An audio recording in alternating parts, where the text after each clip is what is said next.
Hey guys, welcome back to my channel where we're going to be talking, discussing, reviewing all things One Piece. And this week, chapter 999. Man, it's been a long time coming. And I know all of those long-time One Piece fans are just dying for this week's chapter to come out with 1000. And damn, I can't wait. I cannot wait. This is going to be a gigantic milestone, a huge milestone. Jumping into this week's chapter though, 999, amazing. We got to see so many confirmations and a couple cool reveals that were pretty cool on the level of coolness, you know? Coolio, LL Cool J. Talking about this chapter though specifically, the cover page, pretty cool, pretty dope. We're gonna see the first half of it this week, and then another half is gonna come out with chapter 1000, and I cannot wait to see what's on the other half of that cover, you know, because all we see is Luffy just throwing up the peace sign and a couple important characters in the background. Let's just jump into the chapter though. Let's review this. Jumping in, we start with a flashback of Yamato versus Ace inside the capital, which was wow. And it starts off with like they're just kind of confused. They're just trying to see who each one is, because Ace has been causing trouble in the capital, and then Yamato, who has to go and save or basically defend the territory because it's her father's, and her father basically assigned it to her in his absence.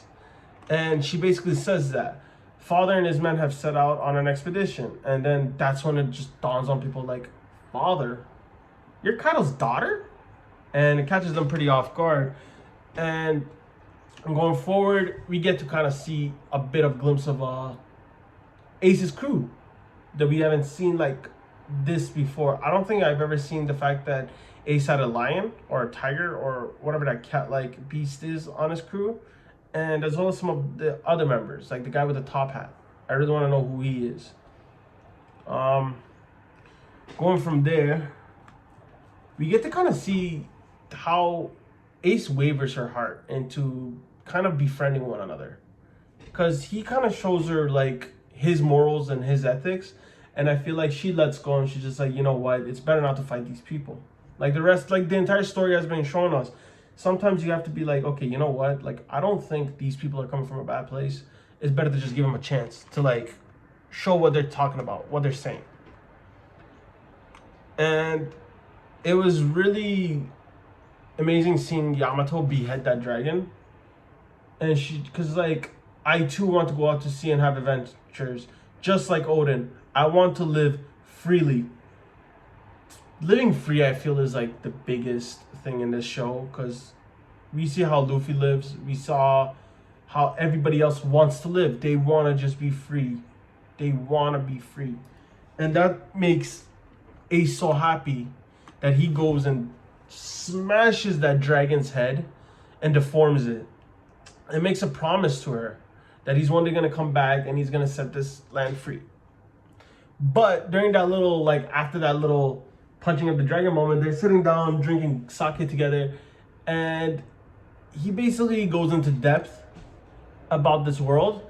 And a lot of people, like I saw on the forum, they were saying like, how come Ace doesn't try to take off those cuffs or anything? But it's just that I feel like he doesn't have the level of armament hockey that's required as of the moment.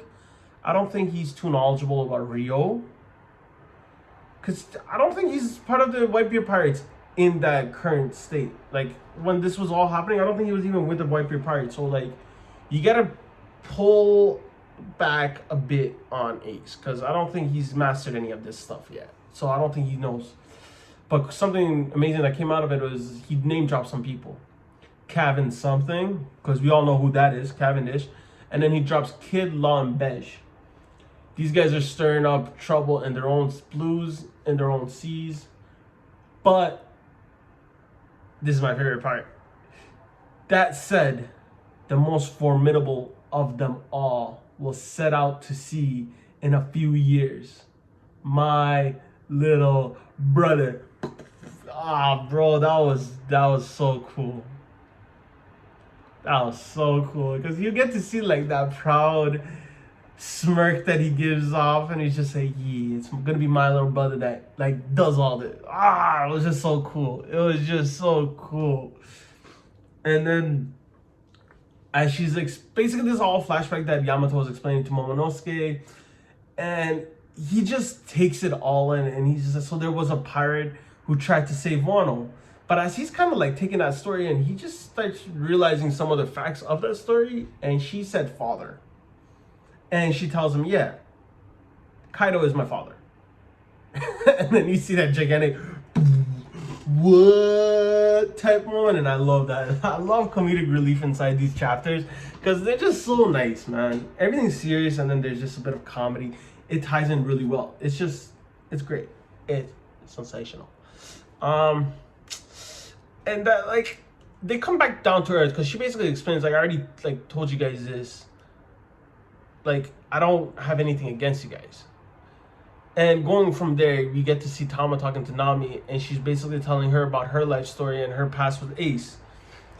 And how she's training so hard, so diligently to become stronger so that when Ace comes back, she can help him set this land free. And that's when Nami kind of is like trying to hint at her and say, but like, you know, that incident was pretty tragic for Luffy as well. And she doesn't know any of this. Boom, pen, zoom, we're back inside the dome life floor where Marco, Queen, Zoro, Robin, and Brooke are there. And this is a setup. This is a setup for such a great scene for next chapter, hopefully. Because this is the moment where we see Marco take Zoro up. You don't see him take him actually fully up yet. It's just him flying for now. But the fact that we know that Zoro's flying up to the dome, oh, buddy, I cannot wait. I cannot wait to see Zoro versus Kaido, bro. I've been saying this. Zoro stands. You know, this is our time's about to come. We're about to show everybody why Zoro is so loved. He basically takes him up there, and then he has his own little flashback of the time when Whitebeard and Ace were going at it on as to why Ace can't go to Wano. And a lot of people, myself included, have been wondering why the Whitebeard pirates didn't go to help Oden. How come they never went back to Wano to see how things were? How come Izo never went back to see how our Lord Oden was doing? And this is kind of when we kind of see why that was. Because they literally tell him, like, they found out about Oden's death years after. And having someone from Wano, they know that if they were to go back to Wano, they're going to have an all-out war with Kaido. And Whitebeard knows Kaido better than anybody else on that ship. So he knows if he were to go and start this fight, he'd be putting himself in a bad position against the other Yonkos. Because let's say he does go defeat Kaido, there's no way he's going to leave there unscathed, or he's going to finish that fight unscathed. He's going to somehow take some damage. And when he does take some damage, he becomes easier prey for 3 different people, being the 3 Yonko. And let's be honest. It's not 3 Yonko. It's 2 Yonko and 1 big powerhouse known as what? The Marines. The Marines will swoop in, defeat Whitebeard, who just defeated Kaido. Like, that's 2 emperors out of the way for them. Like, of course he didn't want to go sacrifice that. And plus he had his whole family dynamic set up. He just appointed somebody to be a 2nd division commander. You know, like, it just makes sense for him not to gamble so much. It just made sense. So, like, I couldn't fault him anymore. But we get to see them go back and forth and be like, you really think you could take on the man that not even Kozoki Oden could take on? Don't get too full of yourself, Ace. And that was great. And then we get to see that little contrast of, like, Blackbeard basically trying to say, you're just trying to take on a big shot. Like that's not him. Like, that's not Blackbeard's ultimate move, you know?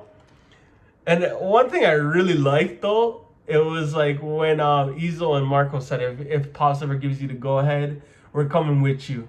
And then you get to see, like, a bruised Ace on the ground say, if you guys come along, I think we could beat him now. And it's just like, He's and Marco like, wait a minute, really? Just how naive can you be? You know?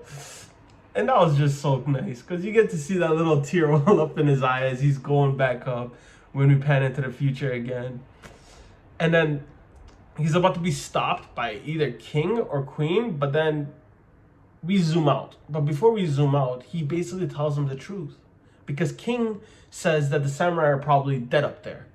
Kaido probably already killed them all. Now that's all that's left is to kill Momonosuke, and this fight will be over. And Marco's just like, bro, if that's how you really feel, then you're in for a rude awakening, buddy. Because these guys, this new generation, they're built different. What you think is not true, bro. Just because you guys think you can kill Momonosuke and have it done with, these guys are still gonna barge in and beat the shit out of you, bro. Don't cap yourself, you know? I like that. And then the next couple panels, my favorite. It's when they find out Ace was Luffy's older brother. And you can see Tama's just like crying. She's just like, oh no, I was harsh to big bro Luffy. And Nami's just reassuring her, you weren't, don't worry about it. And then Momonosuke, jaw dropped, he finds out that Ace, the pirate that came to save Wano, was Roger's son and Luffy's older brother. So I feel like the level of respect that they have for Luffy just went very, very high because Ace and Roger had such immense like roles on their like lives. Ace basically saved Tama. Momonosuke grew up with Roger, seeing how strong Roger is. You know, so they have such respect for these guys, and then they find out that they're both somehow related to Luffy. It's just like, wow. Not related through blood, of course, but like other various reasons, and it's just amazing. It's just amazing. And then it's just like, that was another great scene from Yamato. And it's like, there are as many pirates as there are stars in the sky. And amongst all of them, somehow, he was the one you met and brought to this country. I can't think of this as anything else but fate. It's true. Like, out of all the pirates that they could have brought, they brought the Straw Hats. They brought Luffy. Man, this is such a great show. This is why I don't say Oda, I say Goda. He's such a great storyteller. His level of storytelling is immeasurable compared to any other speechless, man. I don't know what to say. And I hope we get something about the initial of D soon, because we just saw it get dropped by Yamato. I mean, even his name carries the initials of D. So I think she knows something. I think in Oden's journal there might be a little I don't know, could be a little tease. Who knows? I really think that Will of D is going to be shown later on at Laughtale, my bad. But for now, I think we might hear a couple secrets here and there. And the way the chapter ended, it was amazing. You get to see Prometheus and Zeus basically getting stronger, waiting for that final showdown to start. And how Big Mom reveals that Pudding's third eye that could see or basically read poneglyphs isn't going to be needed because they want to keep Robin alive. That was pretty cool. And it's kind of confirmed that they're going to drop Onigashima on the capital. So it means Onigashima will be floating on top of the capital at some point. And if Kaido's in dragon form, history tends to repeat itself, you know? That's going to be cool. And the biggest surprise of them all in this chapter was the fact that they were talking about the Rocks pirates being destroyed, and at the very last minute, who saved Kaido? With what? Big Mom saved Kaido by giving him the mythical Zoan fish fruit. But he has a dragon.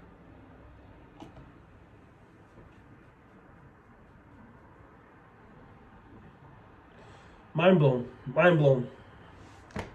This is gonna be a great chapter coming up with 1000. I can't wait. This chapter it was amazing. I really liked it. It was just as good as the last chapter where they revealed Sasaki's, Who's and Black Maria's double fruits. I loved it, man. I loved every bit of this chapter. And I cannot wait for next chapter. The one thing though that really hurt me was seeing how casual Kaido was just sitting down and drinking, because it's just like, I know for a fact if the samurai can even move an inch, they'd be getting up to pick up their swords to kill Kaido. So which means we gotta prepare ourselves for the worst. That's all I'm gonna say. Tragedy is upon us. Tragedy is upon us. I don't want to get too dark or too deep into it because we're about to find out soon, hopefully this week. I'll leave it at that. This was my chapter review of 999. Amazing chapter. This chapter is brought to you by, not really because I'm not sponsored by them, Reese's. I love them. I love them. No, I love Reese's. I love Reese's. And anything Reese's. Okay, guys, I'm gonna end it there. I'm really speechless about this entire chapter. I loved every aspect of it.